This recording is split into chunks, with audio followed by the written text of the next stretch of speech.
Thanks. Hi, everybody. I'm going to project. I never get told that I'm being too quiet, but if you do hear me trailing off, just raise your hand and I'll know to start shouting again. This talk is called, I guess, Best Practices for Hiring Data Scientists, but really the fun part of it is like criticizing all of these things that are happening, especially right now, like in the last 12 months, in the field, especially around the hiring things that we are probably on one side of or the other, depending on what we're doing right now, and what are some of the things that we can do to fix this. I gave a version of this talk at ODSC a couple years ago, and it would have been totally different at that time for a couple reasons that we'll talk about and that I think will be interesting to discuss later on. And one of the goals here, if something strikes you as a hot take, I'm not trying to be provocative, but I do think there are a lot of things that we're doing or that you may be experiencing if you are interviewing right now that are legitimate sort of problematic things, and that there are some have easy fixes, some don't. But I more want to give us like a provocation for when we break up into discussion groups, because I think there are a lot of different things we could talk about. There's no kind of perfect hiring thing for any field, certainly not for data science. And we don't really have time to lay out like exactly what driven data does or what your companies do. I think there are good opportunities for us to talk about this later on. But there are some things being done that are just not working.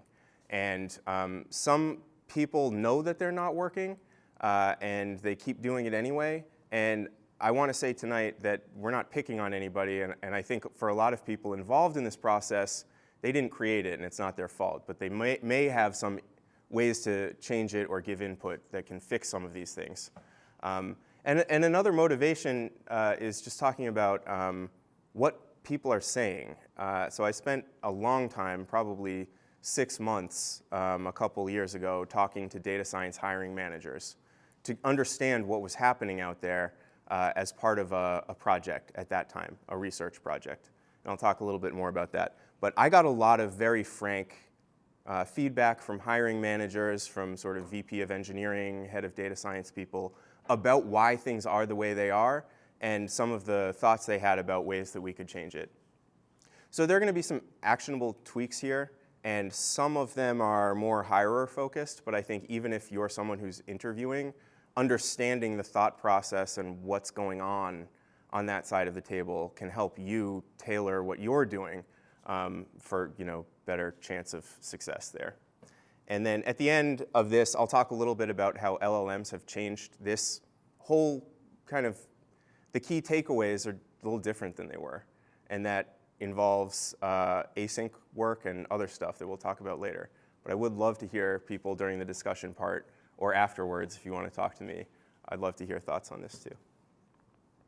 So if you are starting from scratch, there's a great talk by Drew Conway, who's been talking about this kind of stuff for a long time, about how to set up like a basic hiring process. And I still can't really improve too much on it, so I just recommend people watch this talk if they're thinking about totally revamping the current process or starting a new one. But I'm going to talk about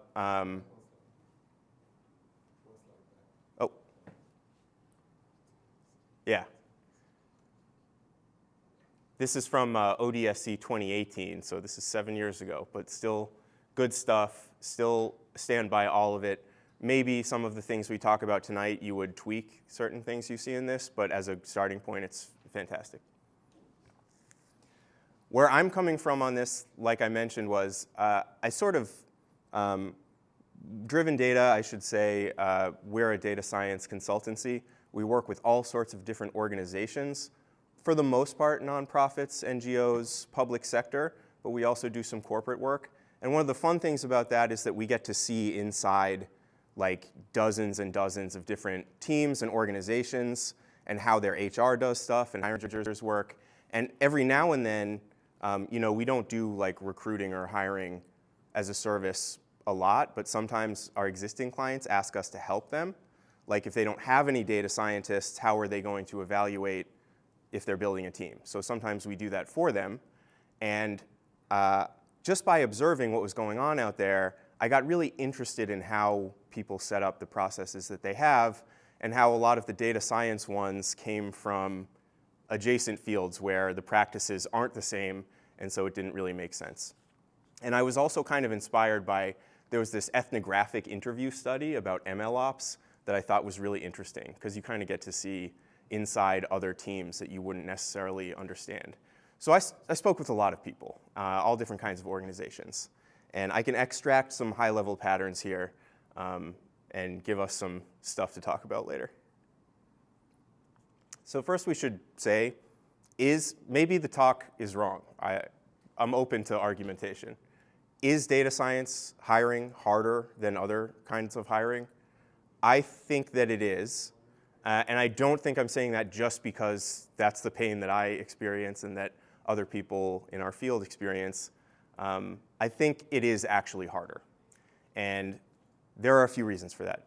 First of all, software's been the way it's been for a long time. You know, not like 100 years, but for like certainly decades. Software, teams and hiring has had a long time to kind of mature. Data science is new, and in that process, it's been very turbulent. So 10 years ago, when you had the big hype curve where everyone was talking about data as the new oil and data science is the sexiest job of the 21st century and all sorts of stuff, there weren't enough people. And so hiring, because there weren't data scientists, but you had new roles, and you know, it was very much if you had credentials that were relevant, then it was pretty easy to get a job. And if you were a hirer, it was impossible to find people who had the skills that you were looking for. Maybe. They thought so. But now, especially in the last 5 years, the rest of the field has caught up, and there are a lot more programs creating new people who are job searchers in data science. And so right now, if you post a job, and this has been true for a long time, it's not uncommon for there to be like 200 or 300 applicants for any job that has the words data science in it, and even the ones that don't. And this is true of sort of adjacent things like data engineering and analytics, but not exactly the same. Right now, the top of the funnel is insane. And so hiring managers and HR, they're used to posting a job and getting some applicants. They're not used to dealing with this many applicants. And a lot of the applicants are very plausible at the top of the funnel. So it's not like you look at a resume and you know right away whether the person's a good fit. There's also currently, and we can talk about this more, I just added this a couple days ago, but there's like an arms race right now where applicants are using AI to generate entire portfolio projects and like resume stuff and actually copy and paste into if the job application asks questions, people will just plug that into a thing and paste that. And so now hirers are using AI to screen these, so it's like a recursive thing of like not authentic behavior. And another part of this is that like if you hire a bad, you know, dishwasher or something, they don't do well that night and then they don't come back. And that night was hectic, but it's fine. If you hire a bad person who's building statistical models or like writing code that does pipelines in production, that could be company threatening in some cases.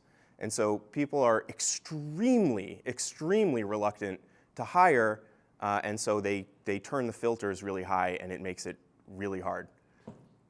Also, every single person I spoke to who does hiring said that it takes way too much of their time. It's incredibly distracting, and it was impacting their team's ability to deliver on their actual responsibilities. I also think that this is just harder because what we do is at the center of like entire other professions that are just, you know, like each one of these is its own field that people spend an entire career getting good at. So programmers, that's like, you know, it's hard to find good programmers. finding programmers who are good, who also know enough statistics not to get into trouble and also have good sort of like business and communication skills and like all of those things.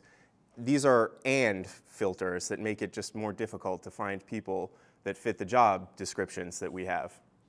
Like I said, resumes are becoming really useless for this. It's just hard to tell. I was talking to Eric before this, and he said, there are signals that you can use if you kind of go beyond the resume, and we can talk more about that. But just looking at a resume, it really is not helpful for a lot of the hiring managers I spoke to.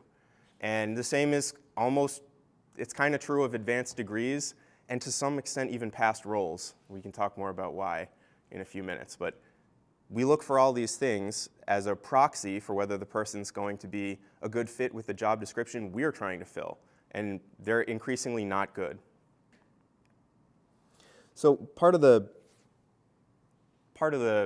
interesting thing about taking something like this is we have a problem. We could just do what other fields do, or we could try to approach it with some of the tools that we use for our own work. So we have a provocation here of like, how do we think about this like data scientists? Well, this is a predictive task where you're trying to gather data and make a decision that is binary, hire or not hire. It's really more like offer or not offer, because there's a whole sort of decision layer and other stuff about whether the person's going to accept and how long it takes and compensation and all of that. But it's like, should you offer the job to the person or not? And we all know that for a binary kind of prediction task, this confusion matrix is what is implied by that. Okay, so we know what this means for like, hot dog, not hot dog, but what does it mean for this task? Well, a true positive is you offer the person the job and it turns out to be a good decision. And that's something that you get feedback on and everyone's happy when that happens. A true negative is a proper rejection, where you don't offer them the job and that's the right decision, but you'll never know. So we actually don't get any feedback about the negatives. And same is true of an unnecessary rejection, where we did reject the person, but they could have been good. We also don't know that. But a bad hire is the false positive here, and that's really what every single hiring manager and HR person I spoke to spends an inordinate amount of time thinking about. Why? Okay, so these are not the same thing. If you reject someone who applies to your company and they could have been great, that person's disappointed. You may have felt like you spent time that you could have used on other things, but ultimately everyone walks away and it's fine. When you make a bad hire, that could be a significant emotional event for everyone. Not just like, oh, we lost money this quarter because something took too long. People really, really get impacted, teams get impacted when there's a bad hire, everyone gets upset, sometimes the person gets fired, sometimes it drags on for a long time. Even when it's nobody's fault, it's not good. So everyone spends a lot of time thinking about this. Now, if you ask like a hedge fund manager what you should do about this, they will just tell you to maximize the expected value. And indeed, like formally, that is what you should do for most things. Just on average, make hires that are better, than not hiring.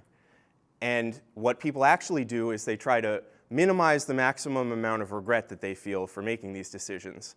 And that is, you can't say this is irrational, because it's sort of like, it depends on your utility function. So maybe that makes sense. But that turns this whole process into a filtering thing where your goal is just not to hire someone who doesn't work out. And that affects everything, every decision leading up to this. And there are kind of two philosophies on bad hires. And we might call them like the Netflix way and the Google way. So you can go online and you could Google the Netflix philosophy. And it's fascinating as an artifact. I'm not sure I'd want to work there, but they didn't invite me to work there, so it's not coming up lately. But it's an interesting place where, and I don't know if this is still true, but the ethos was they're going to hire people fast, they're going to pay them a lot of money, but if it doesn't work out, they're going to fire them, like soon, quickly. And expectations are high, compensation is high, but bad hires, you're out. I mean, they're not going to, like, and this is true even if you've been there for like 5+ years. If things start not working out, you're gone. It's just not, they don't drag it out. And that's just the way they do things, not better or worse. That's the choice they've made. At Google, they make it like impossible to get hired there.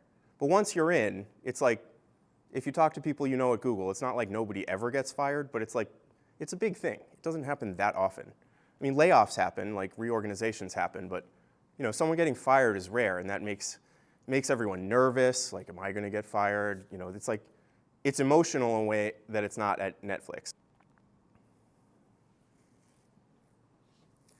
So, you know, most organizations are not like Netflix.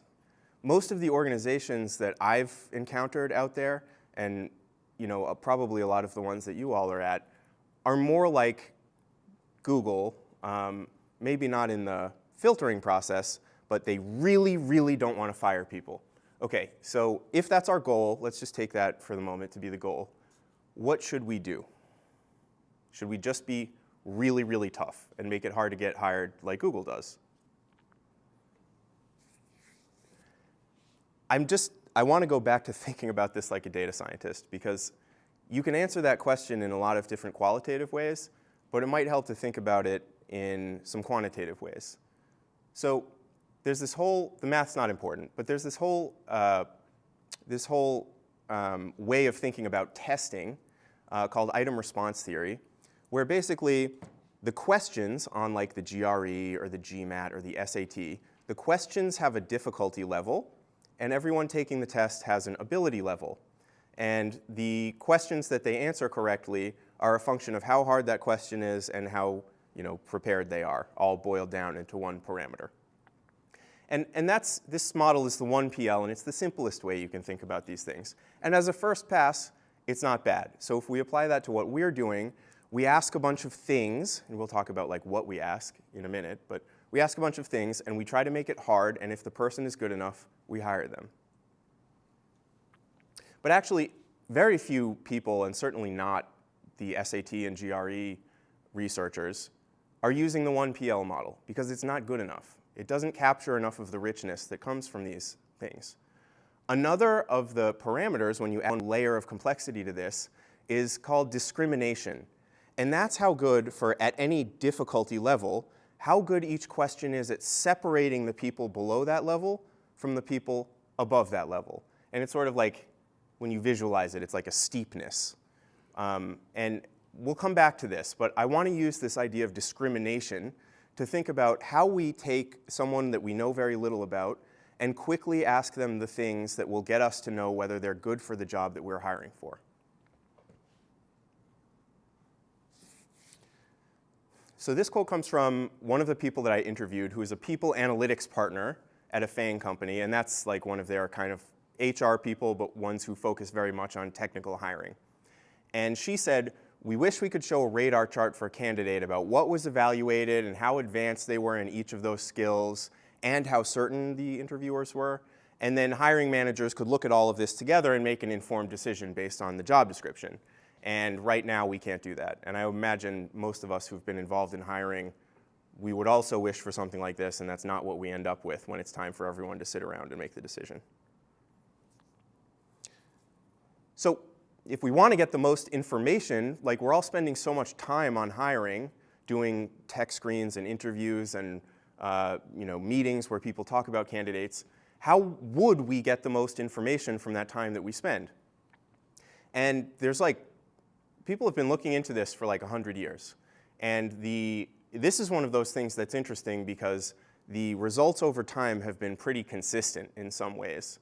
And so this is an interesting study that looked into how valid certain selection criteria were for candidates.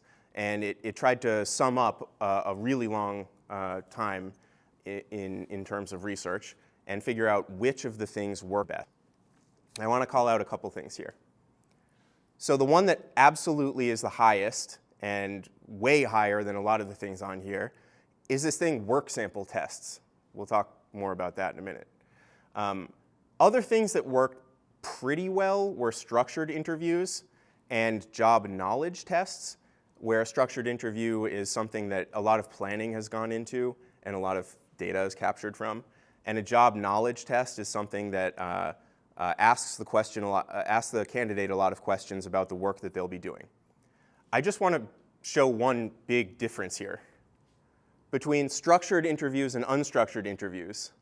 And the scale here is relative, so you can kind of see.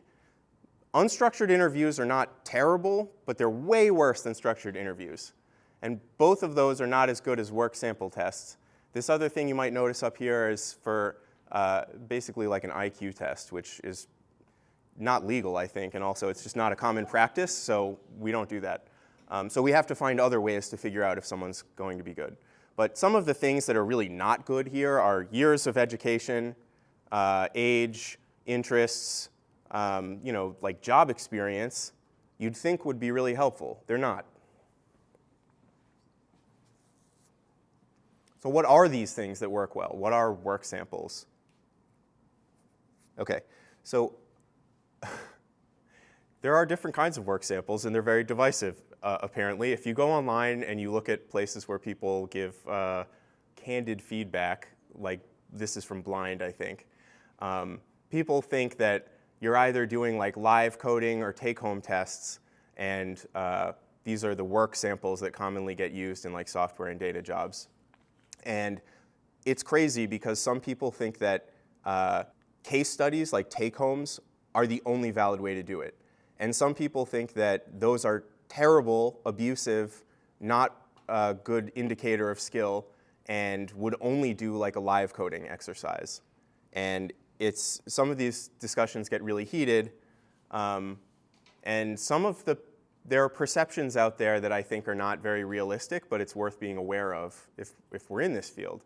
So like some people think about take-home tests and they think it's like free work for the company, like they're being exploited. Having worked in this field, I can't even imagine how you would get something useful out of like a several-hour take-home from a random person you don't know yet. But the perception is out there that this is like exploitation.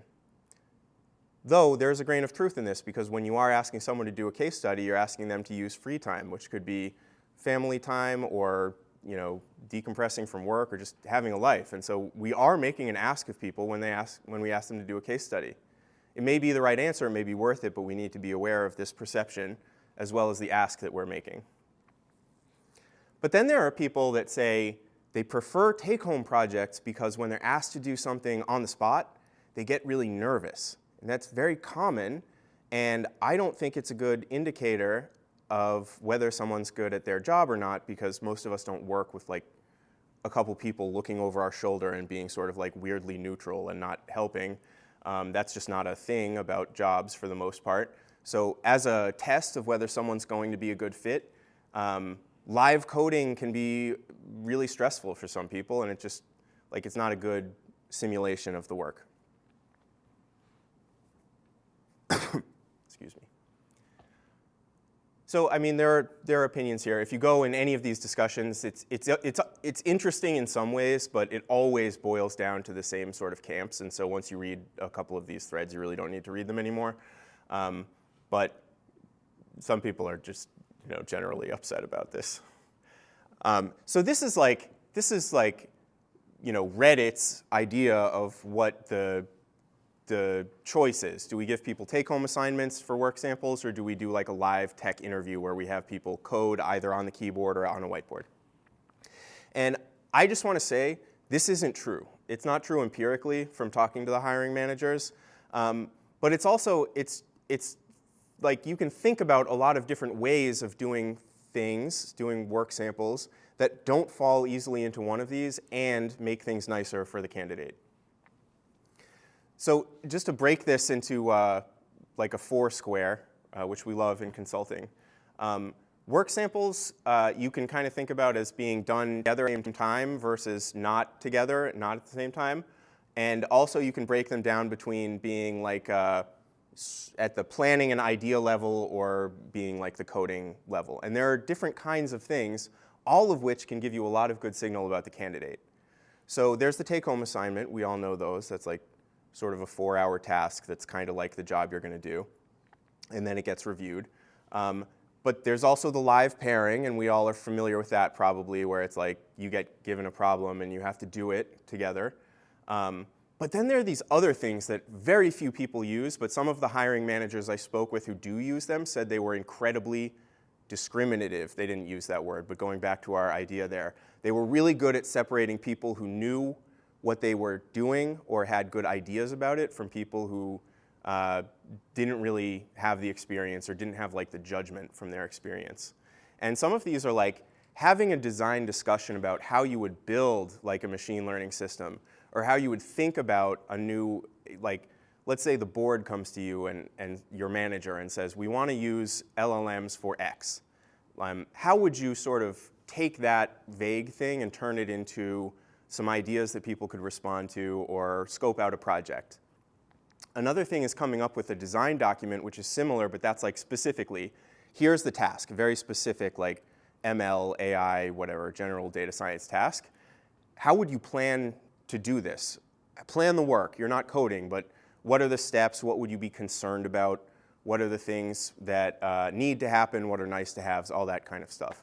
And these are really good at showing like wisdom, judgment, experience in a way that actually even a lot of good code, the people who write good code, not all of them have good, sort of sensibilities that would let them do some of the jobs, especially some of the more senior jobs. So this was a lead data scientist at a big Silicon Valley funded startup, and he said, I find the conversation that takes place with the candidate going over their case study, their take-home, is the most telling part of the whole interview process, and it's not even close. Okay, and he said, digging deeper to understand the thinking and asking hypotheticals gives more insight than everything else combined. That resonates with me. I've seen this in action, but I think treating the case study or whatever the work sample is as like, you give the test and they either pass it or fail it or something, and just looking at it and criticizing it, that maybe you can tell someone who really can't do it versus someone who's amazing, maybe, but it doesn't give you as much like rich information as you could really get from digging into it with them. And a lot of places just don't do this. They have the task, but then they don't ever talk about it with the candidate. And if you think about the steps of like a hiring process, each step could kind of be a work sample. So let's say you maybe pair program together as like a simulation of being colleagues. And then maybe you could have a code review session. This is another underused tool where the person isn't writing code, but they're reading code and they're trying to understand it and see if anything jumps out at them, any things that they might notice or fix or anything like that. And then maybe have like a project design interview where you get up to the point where you're going to implement the system, but you just don't. And a lot of this is like a work sample can be anything that simulates being on the job with this person, which is better than a question that just narrowly tells you whether they know, fact X or not about some type of model. And I just have to say, companies don't really get punished for not doing this, but there are companies with terrible reputations out there. Like there are places, if you go where companies post like, hey, I'm hiring data scientists, people will say, I had a bad experience 2 years ago where I did the case study and they never, they ghosted me. People never forget that. And in addition to being bad for the organization, it's just not like, it's not a decent thing to do to people. So we should understand if we're asking something of our candidates, we should put some skin in the game here. And sometimes, some companies actually pay people for, like they have like a consulting rate that they'll pay candidates. Obviously that changes the process. That means you can't just do it for a lot of people. Some companies, there's no way that they could make that work logistically. It's just interesting to know. But even if you're not paying people, you can say, hey, if you do the take home, we will talk to you about it. You'll get time from us and we'll go through it together, which doesn't need to happen if it's totally not plausible, but that's a nice way of giving people a signal that you care and you appreciate the work that they did, even if it doesn't end up working out at the end. And I think we can never really use these take-homes as a top-of-funnel screen. First of all, because it's overwhelming for the hiring team. You can't review like 100 or 200 take-homes. It's not feasible. But also, if you asked every single one of those people to do 4 hours of work, you just burned like 800 human hours, and that's a shameful thing to do. So we shouldn't do that. So coding questions, I can't help talk about this. Maybe you don't have to dwell on it, but a lot of the hiring managers I spoke with said that they mostly ask like computer science, data structure, and algorithm questions. And this strikes me as unhelpful at best and kind of a crazy thing to do. So it's interesting to think about why. Well, this is just what they do in software engineering. And nobody likes it, as far as I can tell, but that's what they do. Like, this is what that field has kind of centralized on. They ask about data structures, like red-black trees and like traversal of different sorts of tree structures and things like that. And then design patterns, like different kind of like object-oriented ways of setting things up. There's no reason in principle why this would be good for data science, because none of us spend our time reversing red-black trees. Actually, most software engineers don't do that either, so they hate this too. But it especially doesn't make sense for us. There's this great internet controversy a couple years ago where, wow, like years ago, but the guy who wrote Homebrew that everyone uses to manage software on their Macs, he interviewed at Google, and they gave him some crazy data structure problem, and he couldn't do it, so he didn't get a job offer, even though he wrote one of the most popular pieces of open source software out there in the world. I just think that's kind of funny. I won't go through all these comments. You can find this stuff if you go look, but these questions are not only not that helpful in data in software sometimes, but they cause an immense amount of angst, stress, confusion, and I would argue that for data science, they have no bearing on the work that we do. So what do we do about this? Okay. If your company is asking data structure and algorithm questions, I would strongly urge you to reconsider. Not just thinking about empathy for the candidate, but also because none of the hiring managers that I spoke with felt that they got much information from this. And it was painful for their data scientists to administer because they also weren't experts in this stuff. They hated the questions as well. Nobody likes it. It doesn't help, and there's just no reason to do it. But we can have questions like that. So I would push the question back to people on hiring teams and think about, what is the equivalent of a data structure question? The reason I think that software hirers like those is they're sort of a toy question. They're clean. They're asking one thing, and it's like a little puzzle. Well, we can do that too.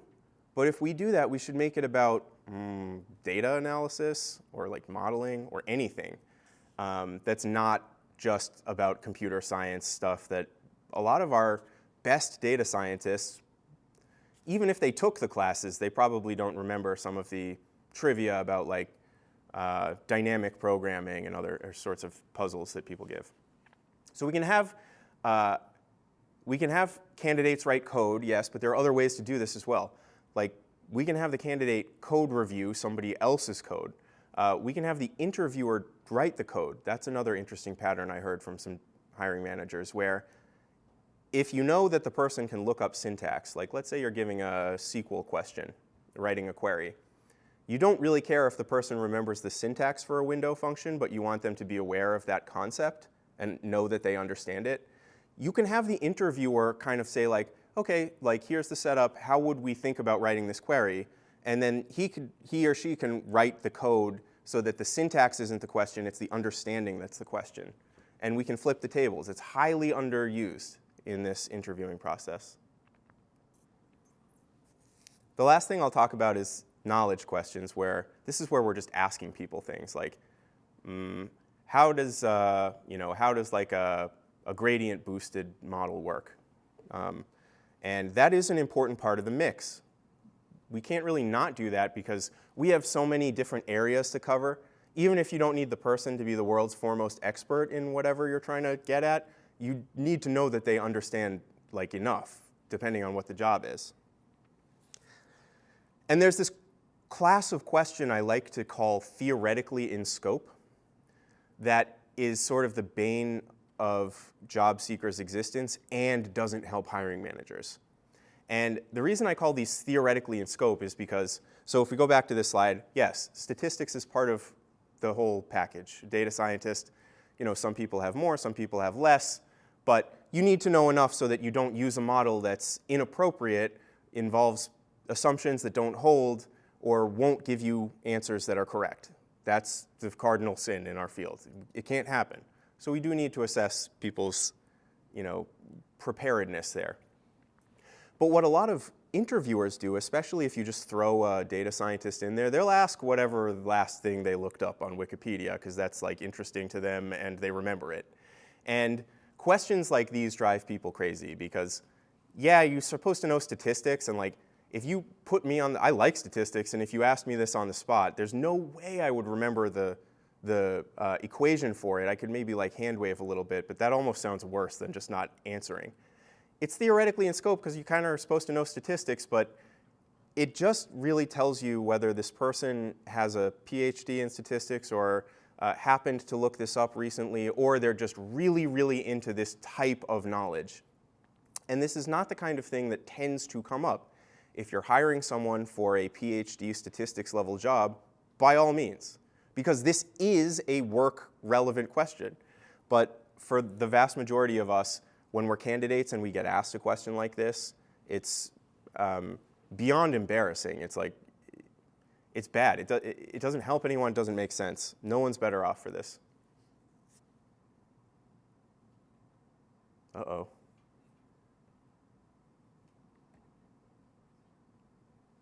That doesn't matter. This was just like a graphic. So we want to think about going back to item response theory. There are certain questions that are sort of like trivia questions. The person either knows them or they don't. And that's kind of like a pass-fail on a report card. If you got someone's report cards from college and you cared about what they knew, I'm not saying this happens in job interviews and it shouldn't, but if you wanted to know what things they knew a lot about or did well at, and they just have a bunch of passes, you don't know. You just know met some minimum bar. And asking trivia questions are just like, do they know that one question? So we have to ask questions. So what do we ask? I would argue that we want rich, layered questions that the person doesn't have to get right, formally, or like if they give a number out of it. That's not the most important thing. We want to ask rich questions that make someone kind of engage with it, that they could potentially answer a number of different ways depending on what they've been more exposed to. And I won't read this question out, but this is just like a fun question where if you put it in front of someone who's never seen it, it's actually maybe a little unintuitive. But just talking through something like this, where you see how the person first engages with it, you can see which things they say, oh, well, I know this is going to have to do with like what distribution is involved here. And so you can see how they start thinking about the question. If they get stuck, you can move them to the next layer that doesn't answer the question. And from a question like this, or it doesn't have to be like this, you could pick something more appropriate to your world of work.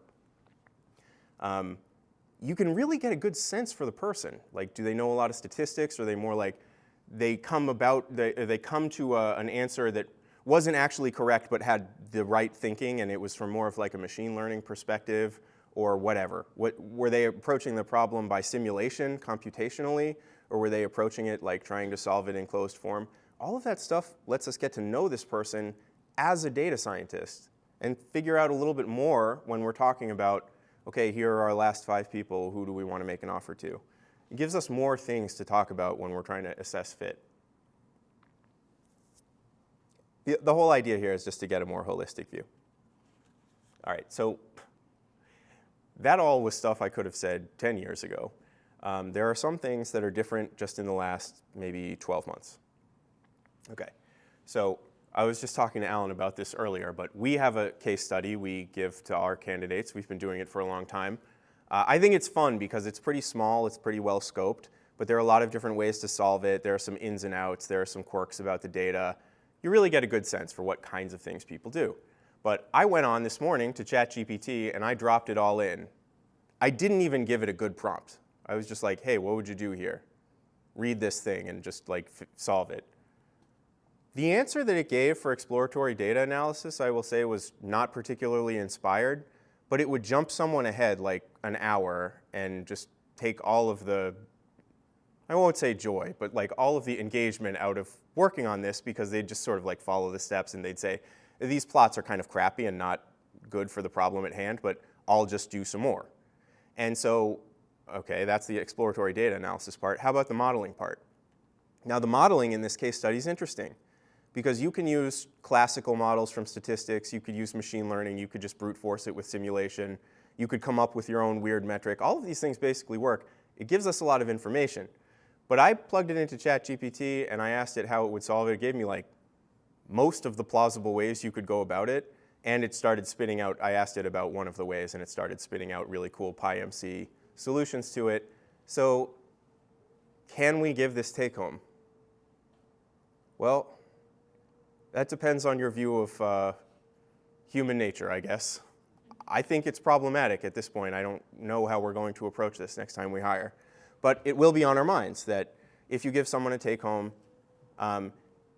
they will use the tools available. And I can't even necessarily say that they shouldn't, because a lot of these tools are very helpful. When we're doing our actual work, if you do use ChatGPT, it can sometimes skip a lot of the, like searching around for some statistics paper from the 70s. It'll just tell you some things to look into.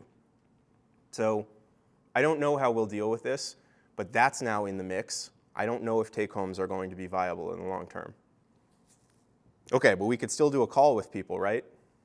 Well, I would have said so up until very recently, but there have now been all these, like, the insane firestorm that's going on right now is somebody created this really advanced, like, cheating thing for LEET code for, like, data structure questions where it's an overlay that even if you're sharing your screen doesn't show up, and it will screenshot and send it to, like, Claude or something and give you the answer that it spits out and tell you what to say while you're talking with the person. And I don't know what you do about this.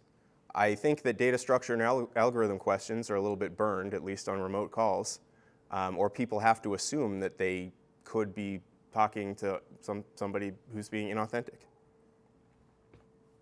All right, so I don't know. I was going to put a big picture of like the blue notebooks we all used in high school, where you're sitting there in person writing with a pencil. Are we back to that? I don't know. Our whole company is remote first. Everything we do is remote. It would make me sad if we went back to a world where we'd have to be interviewing somebody in person just to make sure that LLMs weren't part of the mix. And trust is so important. But again, going back to the top of the funnel thing, you get so many applications, you don't know the people, it's hard. I don't know what the answer is now. I actually think it would be fun to talk about this in our discussion groups after. I think for now, we'll have to just sort of trust but verify. We'll have to basically trust that people aren't cheating. And you really don't want to hire someone who would do that. So I don't know what it means, but everyone's still trying to figure this out right now. All right, so I presented a lot of problems. I didn't present a lot of solutions, but I hope we talked about some ways to take the things that people hate the most and do things that are like that but not that. So instead of asking data structure questions, we can ask rich layered questions. Instead of giving people live coding problems, there are so many different ways to talk to them live about the practice of programming without maybe putting someone on the spot for remembering syntax. There are these design documents and design discussions that are really underused. There are ways that we can take the normal setup and flip it so the person isn't coding. All of those things are just ways to add more information to the process. And a lot of how I would phrase it, just to sum everything up, is interviewing like a colleague, because you're just trying to see if the person will be a good fit on the team. And so the more you can make the interview process like working with you, the better. Because as you're building your mental model of the candidate, they're also building their mental model of you. And I talked to some hiring managers. I didn't put it in here, but a lot of the hiring managers said that one of their big frustrations was the people they liked the most were the most likely to be the ones who would take a different job. well, there's some sort of paradox there that maybe Alan knows offhand. I don't know what it is, but there's some selection effect here where, like, the people you want to hire the most, other people want to hire the most, they get to be the most picky, they'll be the most skeptical about if your process felt hostile, if it took too long, if you asked stupid questions. They're the ones who are going to make all of that time that you used, and by taking a job somewhere else, waste it. And so sometimes that happens just because if the person gets an offer from a firm that has crazy high compensation, that's just unfortunate. These things happen.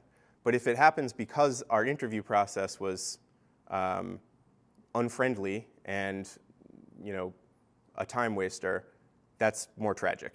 And so that's what I really want to say we in this field can avoid. Even if right now we're candidates, we're on that side of the table, at some point soon probably, those newer people, it's not that long usually for the organizations I spoke with before they get roped into doing interviews. And so then they are on the other side of the table. And feedback here is taken seriously and I think is not given often enough upward to the hirers about how we're doing things. I'll just leave it there, and I think, Eric, do we have time for questions before we break up? Great. Well, Amelia, do we have time? Amelia. Yeah, we've got time for some questions. I'm going to see if there's a mic up there. We have these bouncy ones. Okay. Cool. Do you have any questions?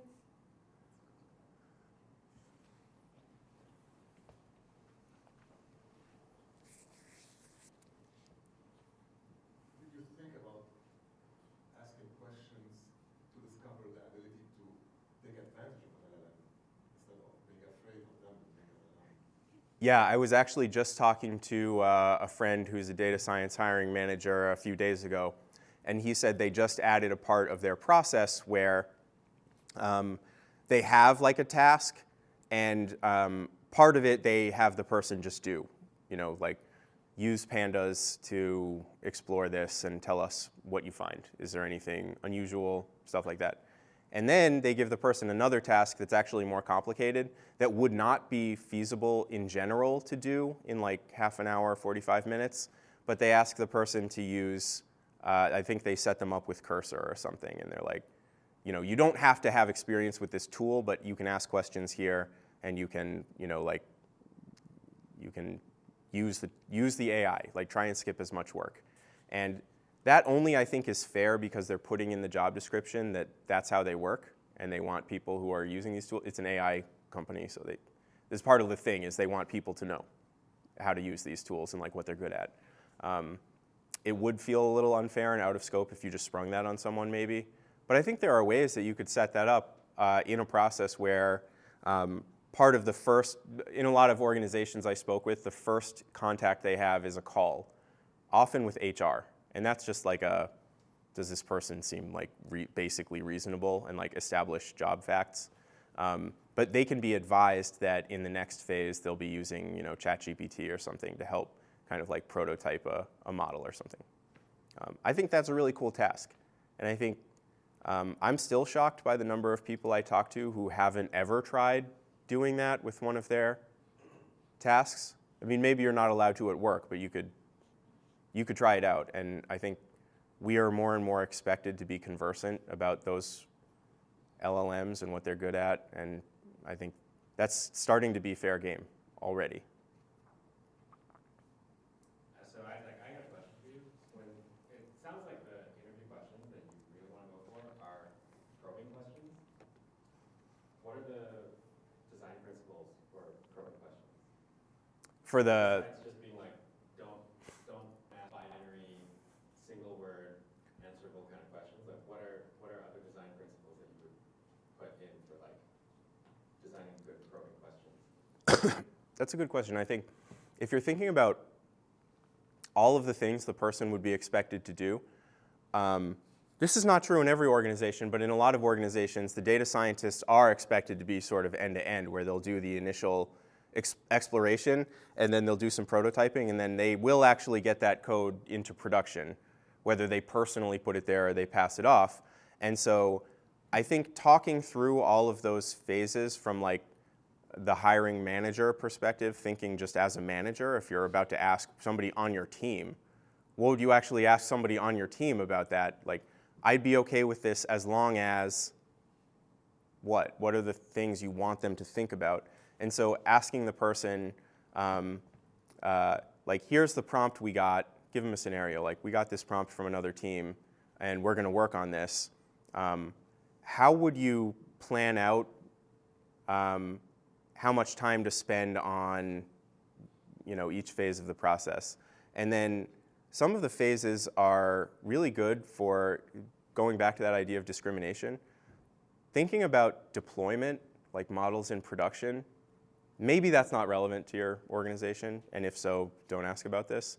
But for the ones where it is, those are the ones where you really separate people who have never been faced with this, don't know what to ask, with people who have like battle scars, have some judgment about this, or even if they've never been through these situations themselves, they at least are aware what people worry about in the field. So asking what people would be concerned about in modeling, it's like, what sorts of models would you look into if it was this type of a predictive question? And then I guess you add like, and why? And why? And you can go broad and deep. So they're like, oh, you said logistic regression. Like, if we did that, how would we set it up? Or like, what would we be worried about? And you can go as far down as seems fair and relevant in order to get to kind of spot check those different areas. Like, if they say something, follow up on it. And I think that back and forth is a lot better than just kind of asking static questions that they either ace or fail miserably. Okay, yeah. There's a question over here. Where? My question is, how long should the ideal interview process take? Like you were saying, take home like 2 hours. I often see 8 hours or 20 hours. Yeah. But the entire interview process, what do you think is a good time frame? I don't think there's a single answer to that. I also think it's very much, you need to offer something like this. If you're going to put someone through the crucible, you better be offering like really good whatever. Like, Google has famously unpleasant, or maybe Amazon, they both do, like, you go in person for a day and there are like 7-hour-long interviews. And even at lunch, you're with other people. It's extremely stressful, especially a lot of the people that end up in our field. That's like not their favorite thing in the whole world. They get away with it because they have, or they have historically had high comp, good, fun workplaces, lax remote work policies. I don't think there's a right answer to how long the work sample could be, but to me, like 8 hours sounds too long. I mean, we want to be. It's also, what do you figure out after the first 4 hours? I think there are tighter problems where you can see what the person knows. And so I think it's on us as the designers of these, if that's what you're being asked to do, to carve away everything that's just irrelevant. Granted, now I don't know if take-homes are going to be the thing. So, yeah.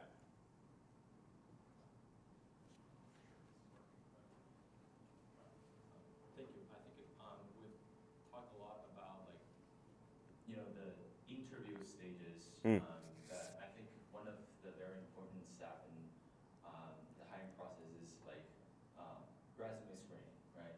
And then I think I've heard this kind of topic from a talk as I really like. It's called soft skill engineering. Mm-hmm.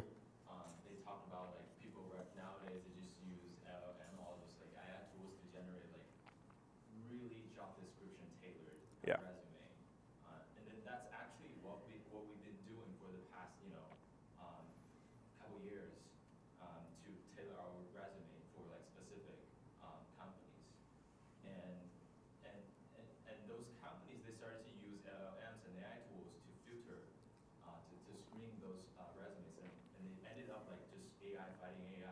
Yeah. Do you think there's a solution for this, like for like candidate side and for the company side? For hiring managers that are not conscientious about this, who don't really care, there's no solution, I think, for them or anything the candidate can do. They're going to use LLMs only to do this stuff. For hiring managers who do want to get a better sense from a resume, I think it's unfortunate that now all the like portfolio things look exactly the same. I don't exactly know why that is, but I think it's because there was good advice for a while that that was the thing to do. It's still not bad. I still would check it out, but it's hard to tell, like, did the person write this? I mean, we're to the point where if someone has stuff on GitHub, you actually go in and look at the commit history and see, you know, what sorts of Git commits do they do? Like, are they clean? Do they name them properly? Like, not nitpicky stuff that doesn't matter, but this is like if the person volunteered, they have repos. Now, I think there's actually sort of a fairness thing here where if a person puts their open source projects in the job application, I will definitely check them out. And I view that as it's both interesting to me and helpful and a courtesy to the person. If they don't put them in, I really try not to let that weigh too much. Some people work in jobs where it's like proprietary, they can't. Some people have family situations where they're not doing like open source stuff on the weekends. That's okay. If they're a prolific contributor to like the internals of PyMC, I might think that's really cool. I might skip steps on that candidate. But I would never hold it against someone if they don't have like a robust open source thing. Unfortunately, I think for candidates, I mean, if people are doing keyword searches against the job description, then they should put the keywords in, the ones that they honestly have experience with. But I think that's a little bit overblown. I know some of the Greenhouse and other systems have this stuff built in. I'm not sure how much it's actually coming into play as much as people think. But part of that is because job descriptions have been absolutely out of control for the last 10 years, where a company will put, they want like 10 years experience with like AWS, you know, EC2, where it's like, if you have a smart person who's worked with something similar in a different cloud, or even they've never worked with any like cloud environments but understand how computers work, it's like, that's not important. And so job descriptions are totally unrealistic and overly specific as well. Yeah. I felt like I didn't answer the question, but I think that's because there isn't really a great answer. That's a great answer. Yeah, thanks. Oh! It's okay. The mic is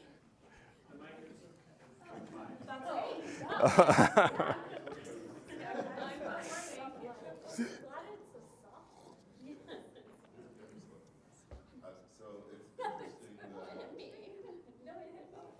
that that experience was performed not the greatest indicator, Uh-huh. simply because when you are interviewing, what you are looking for is experience. Yeah. Especially when you these sort of tasks. Why do you think that? And granted, there's no perfect test to test candidates because you want to know how well someone. You don't know. There's no test to know how someone's whether or not they're going to be a great fit for a team, or they can really grow into this particular role. It depends on what the team is really interested in. Where they place them in these specific weights. Why do you think experience does not capture or is not the best indicator for how well a candidate like data science? That's a good question. So the question was, why isn't the person's work history always a great indicator? And there are, I think, a few ways to answer this. One is that, and this is maybe a privilege for, in my work, I've gotten to see how like 100 teams operate doing data science stuff. And so most people only see, you can only see so many in like, if you're not working with lots of different companies. And one of the reasons I think work experience isn't always apt is because places have such different ways of working. And like there are some places where everyone has like software sensibilities and experience. So they're like, we do Git, you know, workflows. Like it's just everyone knows it, and that's implicit. And if a person's coming from a place where they had more like academic research type standards for code, and there was no sense of production, that's a clash, but you don't see it necessarily because their places have different cultures. Another thing happening here is that titles are absolutely meaningless in this field. There are some places where it's like, if you've been there for 18 months, they bump you to senior because they're worried you're going to leave.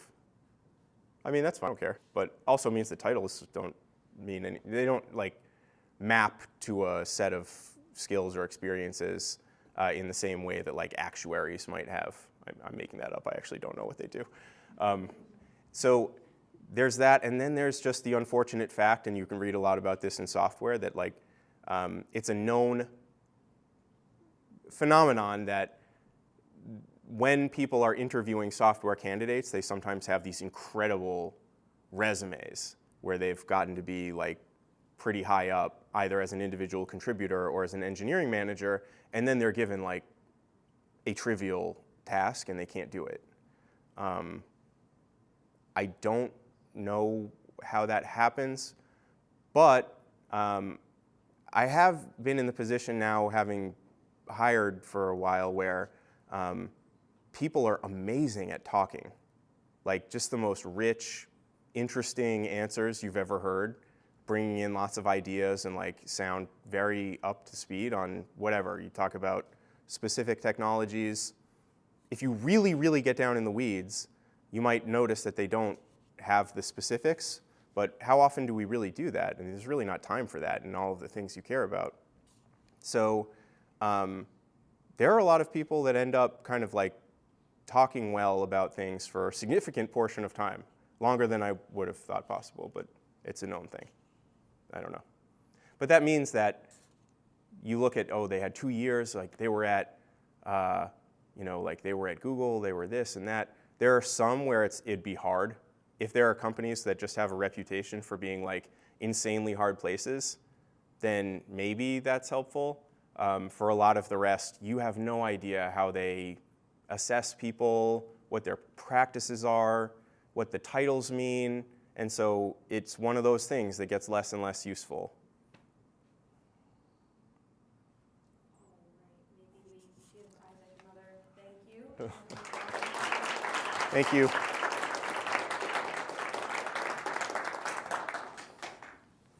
Yeah, really great talk. Thank you so much. We will now break for 5 minutes. What time is it now? We'll come back at 14 or 15. Yeah. 14 or 15. Don't forget the magnet inside. Let me get my magnet.